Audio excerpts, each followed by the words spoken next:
तो हेलो बच्चों, आज हम पढ़ने वाले हैं इंटीग्रेशन बाय पार्शियल फ्रैक्शन। ठीक है, जब हमने इंटीग्रेशन स्टार्ट किया था तो मैंने आपको बताया था कि हम इंटीग्रेशन तीन तरह से कर सकते हैं। सबसे पहला हमारे पास जो मेथड था, जो तरीका था, वो था इंटीग्रेशन बाय सब्स्टिट्यूशन। सेकंड आज हम स्टार्ट करने जा रहे हैं इंटीग्रेशन बाय पार्शियल फ्रैक्शन, और इसके बाद करेंगे हम इंटीग्रेशन बाय पार्ट्स। ठीक है, अब इंटीग्रेशन बाय पार्शियल फ्रैक्शन, इसकी हमें ज़रूरत क्यों पड़ी है ना, क्या ऐसी प्रॉब्लम आ गई कि हमें ये मेथड यूज करना पड़ेगा। ठीक, अब देखिए, पहले हम देखते हैं कि क्यों करना है।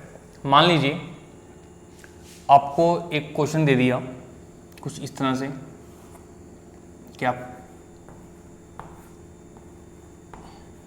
इसको इंटीग्रेट करें x² / 3x³ + 1।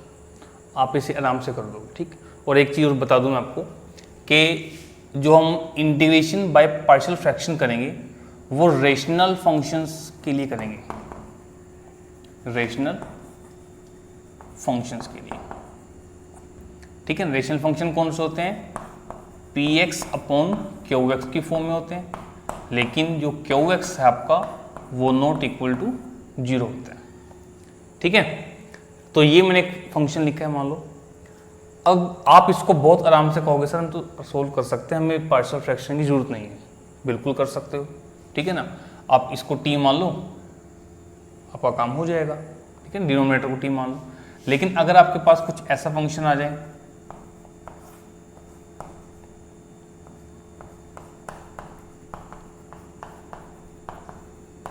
कुछ ऐसा ना, तो प्रॉब्लम आ जाएगी। अब आप चेक करो कि क्या इसमें आप सब्स्टिट्यूशन मेथड लगा सकते हो।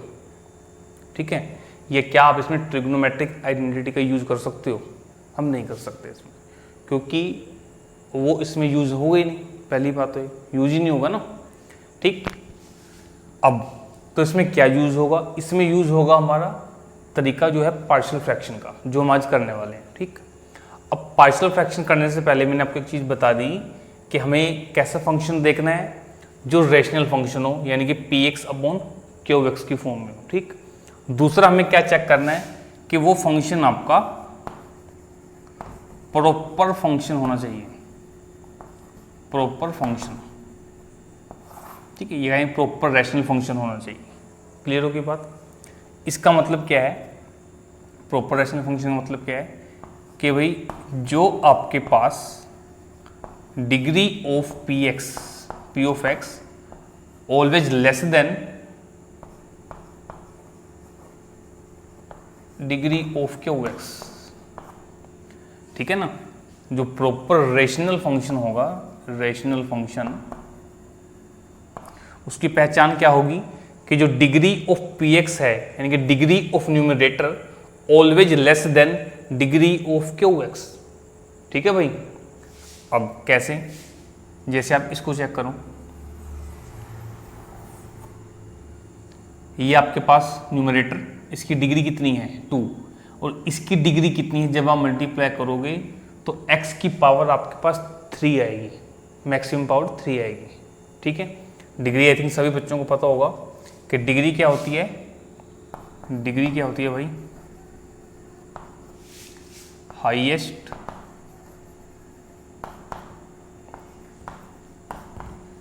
Value of exponent of variable in expression. ये इन पोलिनोमियल ना, इन पोलिनोमियल, ये सही रहेगा। ठीक है भाई, highest value of exponent of variable in polynomial, उसे हम क्या बोलते हैं? उसे हम बोलते हैं डिग्री। जैसे मैं एग्जांपल दे देता हूँ एक, यहाँ पर लिखा है x², यहाँ लिखा है x³ + 3x² + 2x + 1। अब आप चेक करें, ये आपका न्यूमरेटर है, इसकी डिग्री कितनी है? 2। ठीक है ना, हाईएस्ट पावर ऑफ वेरिएबल। और ये आपका डिनोमिनेटर है, इसकी डिग्री कितनी है? 3। डिग्री कितनी है इसकी?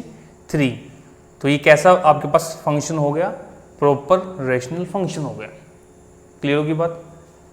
अब अगर आपके पास कुछ ऐसे हो जाए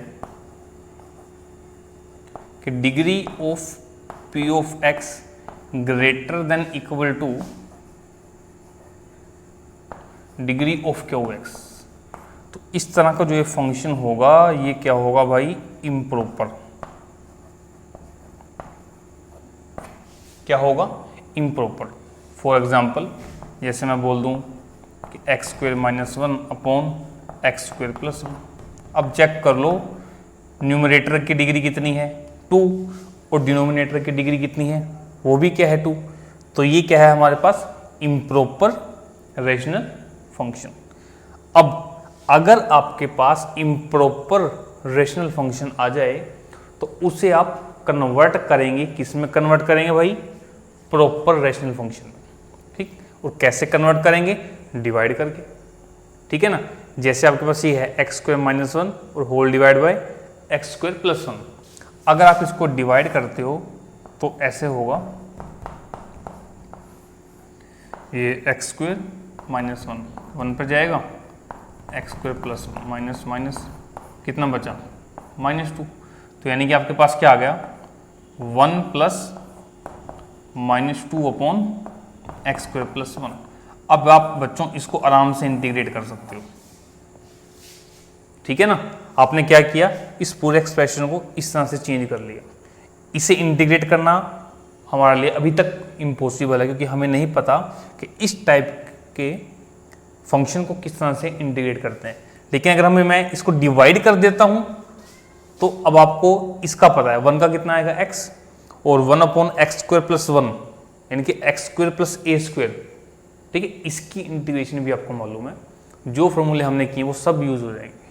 तो ठीक है भाई, ये हमारा एक छोटा सा कारण था कि हम इंटीग्रेशन बाय पार्शियल फ्रैक्शन क्यों कर रहे हैं। पहला कारण क्या है कि हमारे पास क्या होगा, इस तरह के क्वेश्चन आ सकते हैं। ठीक है, जो मैं लिख के बताए, और इन क्वेश्चंस को हम पार्शियल फ्रैक्शन से ही करेंगे। उसकी पहचान क्या है, हमें ही चेक करना है कि जो आपका फंक्शन है वो क्या होना चाहिए, प्रॉपर रैशनल फंक्शन होना चाहिए। और प्रॉपर रैशनल फंक्शन की पहचान क्या है कि degree of p x always less than degree of q x. Equal भी नहीं चलेगी, ठीक है ना, इक्वल नहीं हो, इक्वल का साइन नहीं लगाया मैंने, तो इक्वल की बात नहीं कर रहा हूं बच्चों। और अगर आपके पास degree of p x greater than equal to degree of q x आ जाता है तो वो किस टाइप का फंक्शन होगा, इम्प्रॉपर रेशनल फंक्शन होगा। अगर इम्प्रॉपर रेशनल फंक्शन है तो उसे आप डिवाइड करके प्रॉपर रेशनल फंक्शन बना सकते हैं और फिर उसे इजीली सॉल्व कर सकते हैं। ठीक है, तो ये तो हमारा थोड़ा सा इंट्रोडक्शन थी। अब हम देखते हैं कि किस किस टाइप के हमारे पास क्वेश्चंस आएंगे। ठीक है, उन्हें कैसे सॉल्व करना है। Before that pause the video and note it down.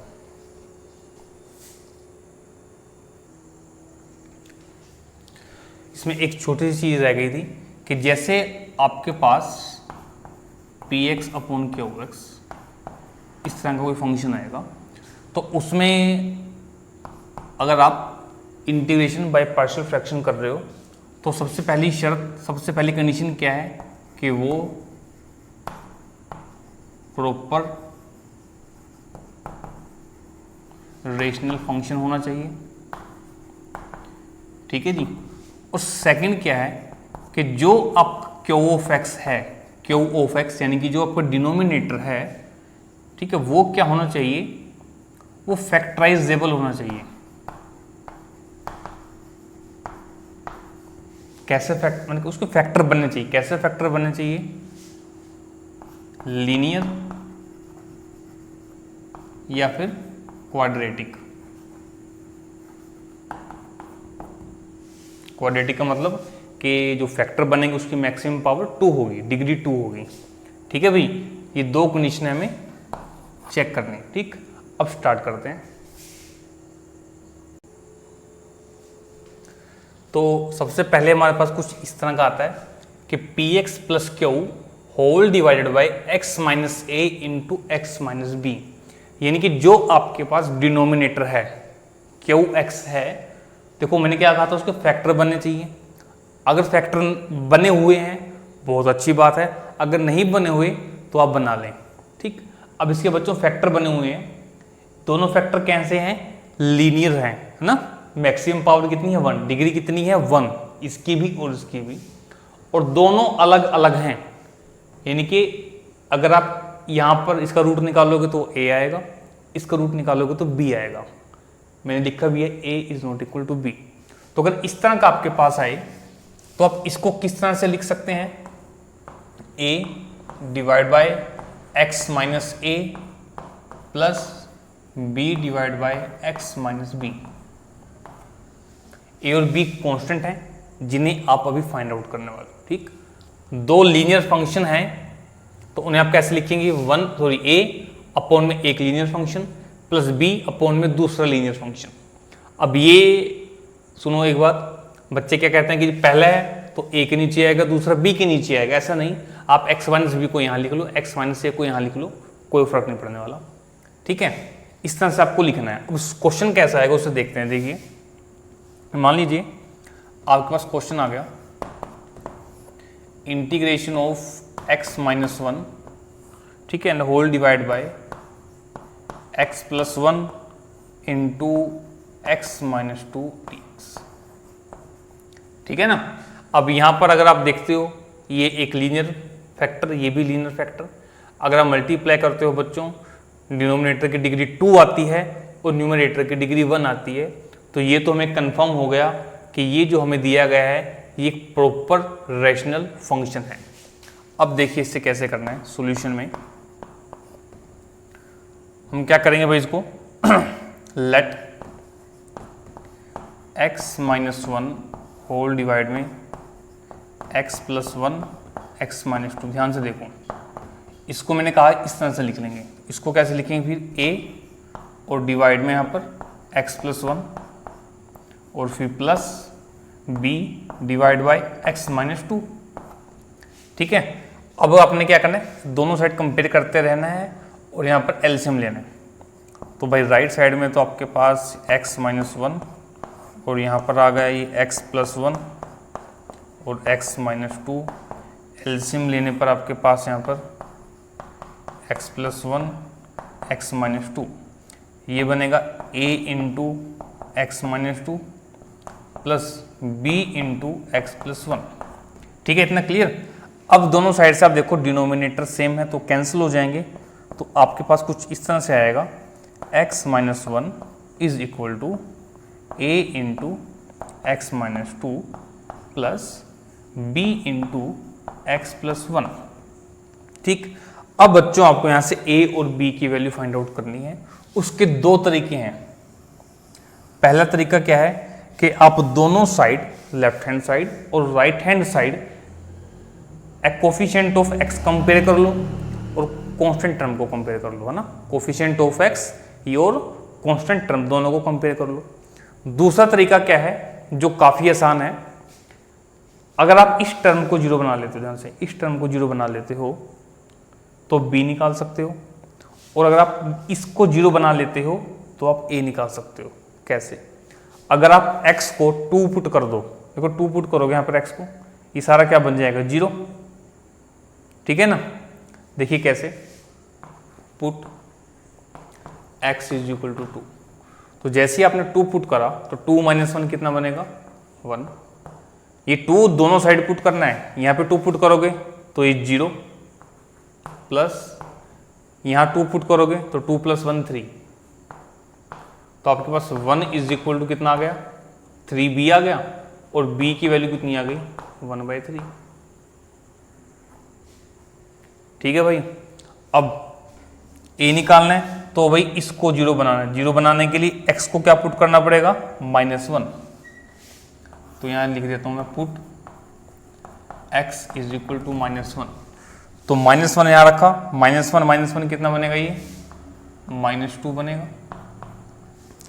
यहाँ -1 रखेंगे तो -1 इंटू -1 -2 -3, और ये बनेगा -3a। ठीक है भाई, यहाँ रखने पर 0, तो अगर आप a निकालोगे तो a आपके पास आ जाएगा 2/3। इसे चेक कर लो आप, ए आपके पास कितना आ गया 2 डिवाइड बाई 3 और बी आपके पास कितना आ गया 1 डिवाइड बाई 3। ठीक है, अब आपने ये वैल्यू कहाँ रखनी है, ये वैल्यू आपने रखनी है बच्चों यहाँ पर, यहाँ पर। ठीक, तो अब आपके पास integration of x minus 1 whole divide by x plus 1 into x minus 2 into d x क्या बन जाएगा, a की वैल्यू है 2/3, तो ये 2/3 ये dx और डिवाइड में आपके पास x प्लस 1। चेक कर लो, मैं इसकी जगह ये रख रहा हूँ, ठीक है ना, और जहाँ a है वहाँ पर 2/3 आ गया, फिर प्लस b आपके पास है 1/3 और ये आपके पास आ जाएगा x माइनस 2।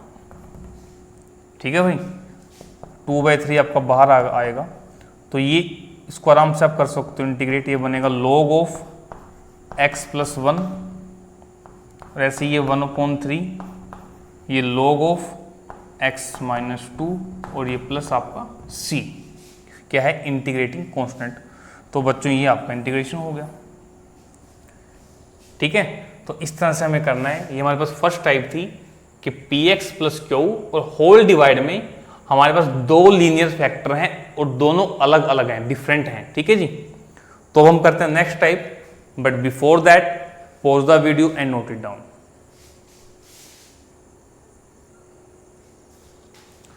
तो अब जो सेकंड टाइप है उसमें क्या है, px plus Q whole divide by x minus a का होल स्क्वायर। अब ध्यान से देखो बच्चों, जो हमने इससे पहले वाली टाइप की उसमें जो डिनोमिनेटर के अंदर क्यू ऑफ x था, जो दो लीनियर फैक्टर में बना हुआ था, उसमें दोनों लीनियर फैक्टर अलग अलग थे।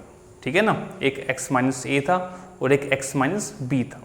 यहाँ पर हमारे पास दोनों ही सेम हैं। सेम कैसे बोल रहा हूँ, मैं x माइनस ए के होल स्क्वायर को ऐसे भी तो लिख सकता हूँ ना। ठीक है ना, समझा की बात। तो इस कारण मैंने यहाँ स्क्वायर लिख दिया। तो अगर इस तरह से आए आपके पास, ऊपर लीनियर फंक्शन हो और नीचे एक स्क्वायर में फंक्शन हो, तो आप कैसे लिखेंगे, a divide by x minus a plus b divide by x minus a का होल स्क्वायर। क्या करना, होल स्क्वायर करना है। अगर अलग अलग हैं तो एक फंक्शन a के नीचे और एक b के नीचे, अगर सेम है तो a के नीचे पहले 1 यानी कि पावर 1 आएगी, b के नीचे पावर 2। अगर इसकी पावर 3 होती ना, अगर यहाँ पे पावर 3 होती तो आप ऐसे लिख देते फिर c अपॉन एक्स माइनस ए की पावर 3। क्लियर होगी बात। लेकिन फिलहाल 2 है तो हम 2 वाला कर देते हैं, a पावर 2 है। ठीक है भाई, अब क्वेश्चन देखिए कैसे आएगा। मान लो हमने क्वेश्चन ले लिया 3x माइनस 1 और यहाँ पर आ गया x प्लस 2 का whole square into d x. तो सॉल्यूशन में हम क्या करेंगे, let 3x minus 1 whole divide by x plus 2 का होल स्क्वायर। ठीक है, इसे हमने इसके ऊपर रखना है, तो a divide by x plus 2 plus b divide by x plus 2 का होल स्क्वायर। ठीक है जी, एलसीएम लेना है, तो ये लेफ्ट साइड में तो सेम चीज़ रहेगी,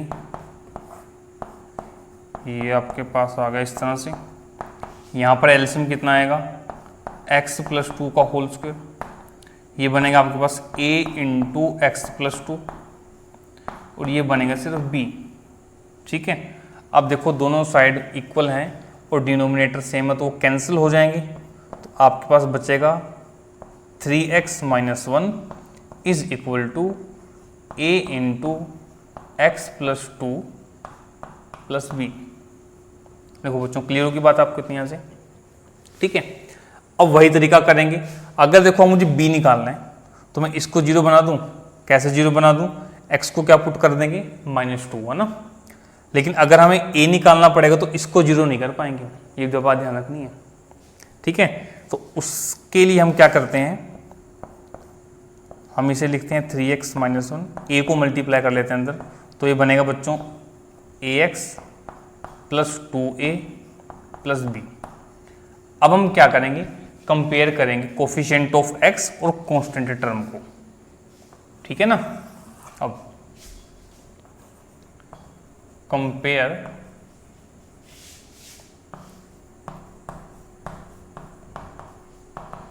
coefficient of x and constant term. तो भाई लेफ्ट साइड में कोफिशिएंट ऑफ एक्स है 3 और राइट में a, तो हमारे पास क्या आएगा 3 इज इक्वल टू a, यानी कि a की वैल्यू तो आ गई अपने आप। अब कांस्टेंट टर्म को करना है, तो लेफ्ट साइड में कांस्टेंट टर्म है -1 और राइट साइड में क्या है 2a प्लस b, ठीक है। a पता है हमें, b निकालना है, a की वैल्यू पुट कर देते हैं प्लस b, ये -1, ये आ गया 6 प्लस b, तो b आपके पास कितना आ जाएगा यहाँ से -7, ठीक है ना भाई। b कितना आ गया -7। अब क्या करना आपको, ये सभी वैल्यूज को यहाँ पुट कर देना है, ठीक है। तो देखते हैं हमारे पास क्या बना। तो भाइयों integration of 3x - 1 upon x + 2 का होल स्क्वायर इंटू dx, कुछ इस तरह से बना। a की वैल्यू आई 3, तो ये हमारे पास बना 3 डिवाइड में x + 2 into dx plus b आया -7, तो -7 अपॉन x + 2 का होल स्क्वायर इंटू dx, ठीक है। अब ध्यान से देखो, ये चीज़ आ गई, इसको मैं I1 मान लेता हूँ, इसको मान लेते हैं हम I2, ठीक। तो I1 आपके पास क्या आ गया यहाँ से 3 अपॉन x + 2 इंटू dx। हम क्या करते थे, अब क्या करेंगे, अब सब्स्टिट्यूशन मेथड लगाएंगे। तो लेट x + 2 = 3, अब डायरेक्ट भी कर सकते हो उसको। तो भाई dx कितना आ जाएगा, ये सॉरी t रखना है यहाँ पर dt। तो क्या बना आपके पास 3 तो कांस्टेंट है बच्चों, बाहर आ गया, ये dx की जगह आ जाएगा dt और नीचे क्या बना t। तो ये आपके पास 3 into log of mod t plus c1, ठीक है। और जब I2 की बात आएगी, उसमें देखो ये -7 को मैं बाहर निकाल रहा हूँ, ये आ गया आपके पास बना dx और यहाँ पर x + 2 का होल स्क्वायर। अब सेम काम करेंगे, x + 2 को क्या पुट करेंगे t, dx कितना आ जाएगा बच्चों dt।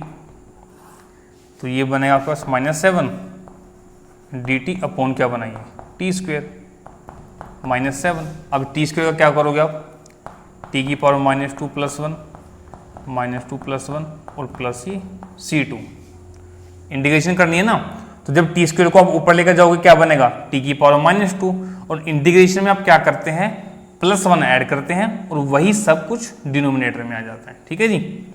अब देखो -7 ये बनेगा -1, माइनस से माइनस कैंसिल, आ गया 7 और t की पावर बनेगी बच्चों -1 प्लस c2।